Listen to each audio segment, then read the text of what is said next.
Hello again, YouTube land. This is an overdue recording. Um,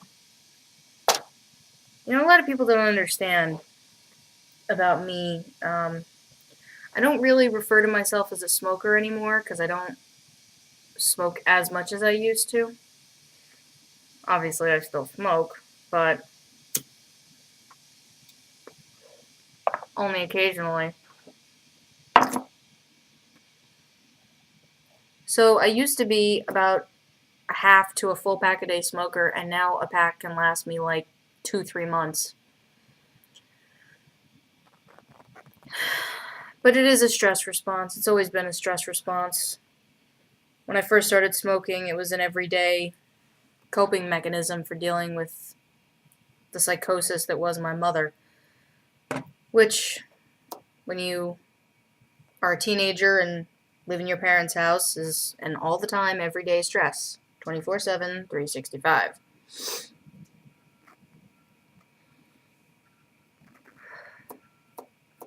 Now I mostly feel like having a cigarette when I deal with my grandmother.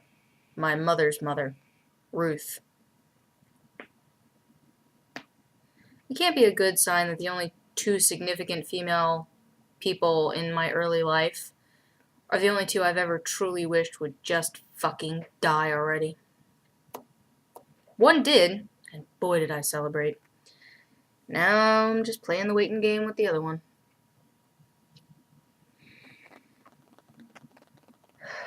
Any hoozle. It is Wednesday, and I am continually working on projects around the house, spring cleaning, etc., etc. And things are coming together. I admit things are coming together. Between the natural vitamin D I'm getting from being outside in the warmer weather and the significant super doses I'm still having to take, I do feel a bit better. I'm still working on shaving quite a sizable amount of fat off of my ass, but as everyone who's ever dieted knows, it is the worst uphill battle conceivable. Really. What else? Oh, I was talking to my dad the other day. Let's take these off. And recently my grandfather, my dad's father, was apparently in the hospital. And long story short, he basically had to go through a replumbing experience. Ironically enough, his wife was in the hospital at the same time. They shared a room, and she had almost an identical procedure done. She was released. He was released a couple days later, but inside of a week, he had developed a post-op infection. And until a few days ago, was apparently rehospitalized in the ICU on a ventilator, which I didn't know until like 2 days before he ended up coming off the ventilator. But he's doing better. Dad says he spoke to him on the phone, and he's communicative, if not necessarily intelligible.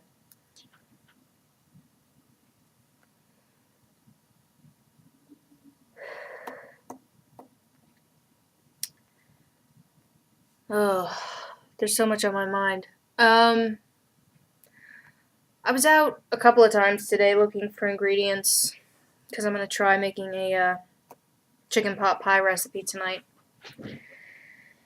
And it's something I've never tried to make from scratch before. So I was out,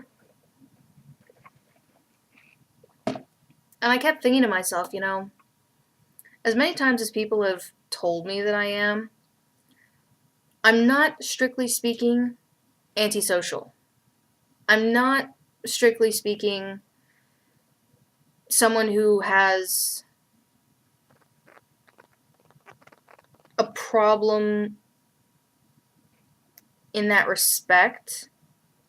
I don't know, I had it worded better in my head earlier today, but I don't think of myself as antisocial. I get along fine with people, for the most part. It's just that also, for the most part, I get along better with people in really, really limited doses.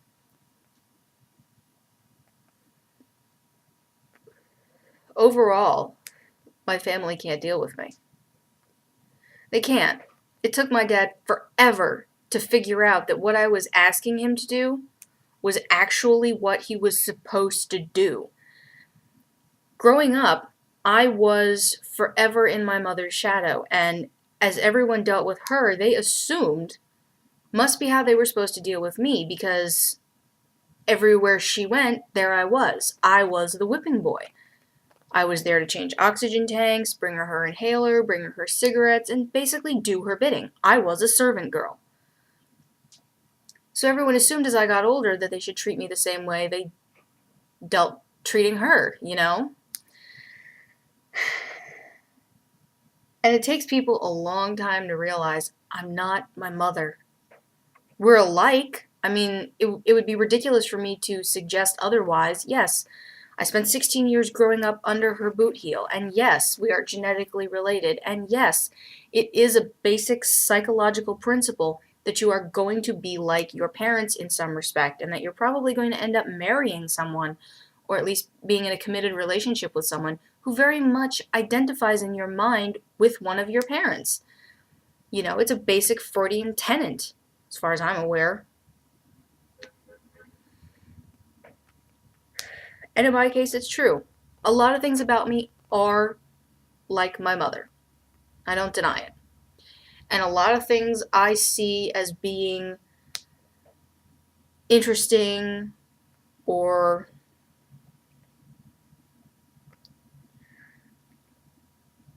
I don't know, beneficial probably, in the person I ended up marrying, in my husband Sam, are, even I have to admit, a lot of the same qualities my dad has. You know, they both love to eat. They both love interesting food. They both love new places. They both love new experiences. And on a fundamental level, they both really enjoy doing something for a living that helps other people somehow. So, I don't deny that these Freudian concepts hold true in my own life. But part of how I was dealt with when I was younger, how I was treated subsequently because of my mother, has led me to have a real problem with people. Not anti-socialism, just people. The more people you put in a group, the more of a herd mentality becomes a reality. And I don't like herd mentality. I don't like people who are behaving like sheep, you know, without brains in their head. So I more or less try to deal with people on a one-on-one basis whenever conceivably possible. But again, that leads to the problem of most people can't really stand me. As I look at a calendar, I realize it's been just shy of a year since I heard from my friend, air quotes, Jasmine. And over the last year, I know I haven't talked about her. Because there's no reason to. She made her choices. She made her statements. She felt shooting the messenger was a good idea. There's nothing I can do about other people's decisions except feel how I feel about them.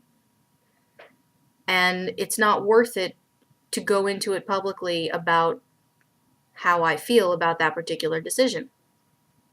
Suffice to say, it is in the long run further proof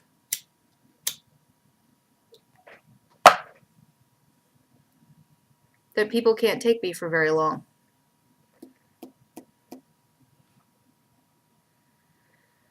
So,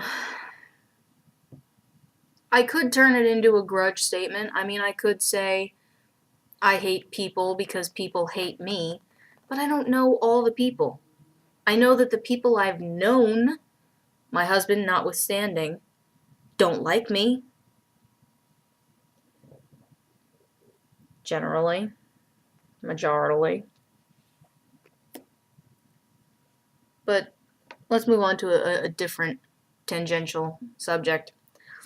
Speaking of my husband, his birthday is coming up in a couple months, and he's told me things he wants for his birthday.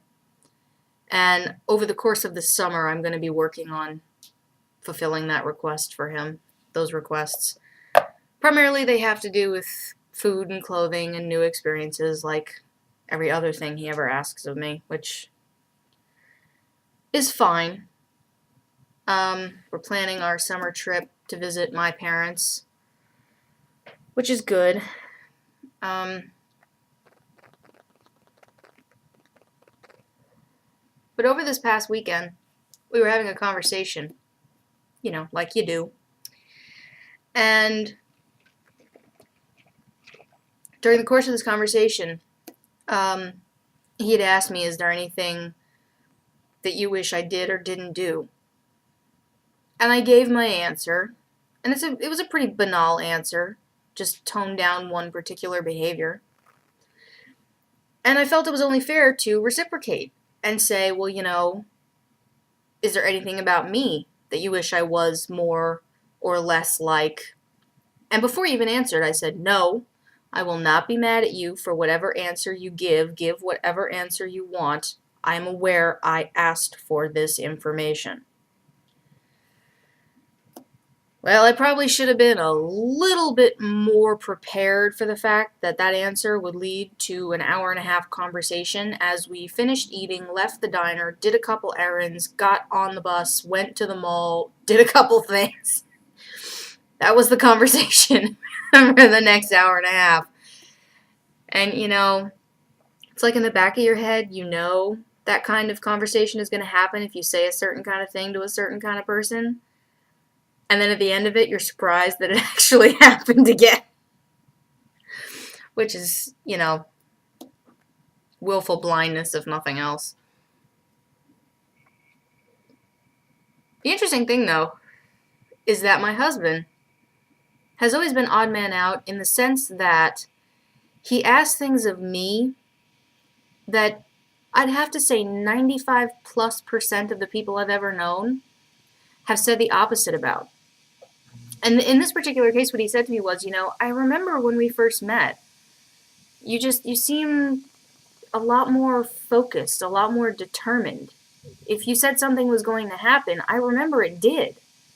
You said you were going to do this, and a few days later it was done. Or you said you were going to get that, and within a couple weeks you had it. You seemed really just like on top of everything. And since we've been together, it seems like you've kind of given up on being that way. You let things go for longer, or you decide they're not as important, and I'm worried that my bad habits of procrastinating are rubbing off on you, and I'd always hoped that your good habits about organization and focus and completing things would rub off on me. And I feel bad. This is what he said. He said, I feel bad that seems to be the case. And every so often during the conversation, I had to stop for a few minutes and really be forcibly honest with myself. And the truth of the matter is, he's right. He really is. I mean, in a lot of ways, I admit, more situations than should be the case, I let things slide. And I do let things go. And I don't stay on top of things the way I used to. And that is a problem. I mean, not just for him, but for me, for us as a functional couple. And for, the overall way everything gets done in general.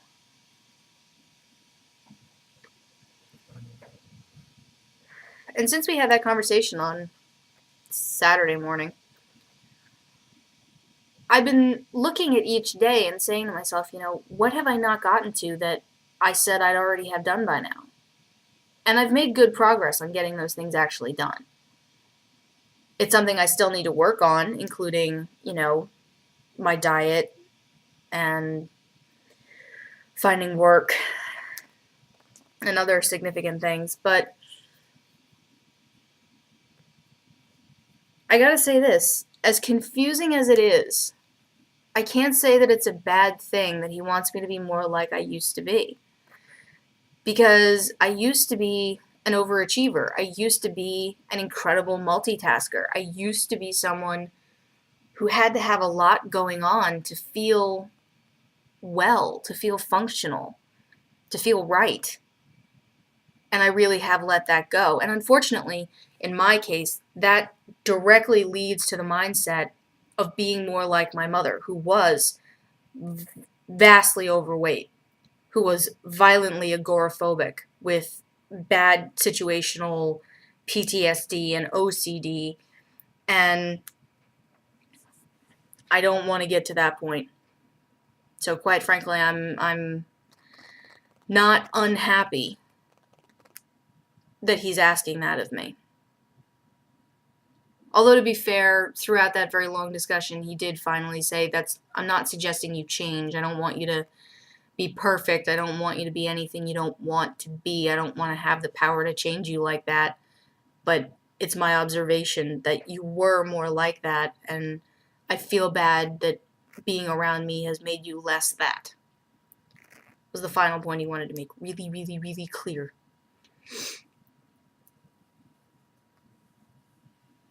So, don't worry, Sam. I'm not mad. I promised I wouldn't be. And I am working on that. Because it's not impossible for me to behave differently with certain people, but I developed a mentality of treating absolutely everyone the same, no question, regardless of age, race, gender, ability, disability, sexual orientation. To me, all living creatures, including what you would consider pets, are the same unless there's a demonstrated need for them to be treated differently. So it's a challenge for me to be more like I used to be while still being as Sam has asked me to be in relation to him. I don't think it's impossible. I just think it's going to be shitty, problematic, difficult in my head until I figure it out. But I've been talking for a very long time. I'm sorry. Maybe I'll title this one Personal Confessions. Or Personal Truths. Something like that. Alright. I'm gonna go. I do have things to get to, and it's only lunch. So, plenty of day left in which to get it done.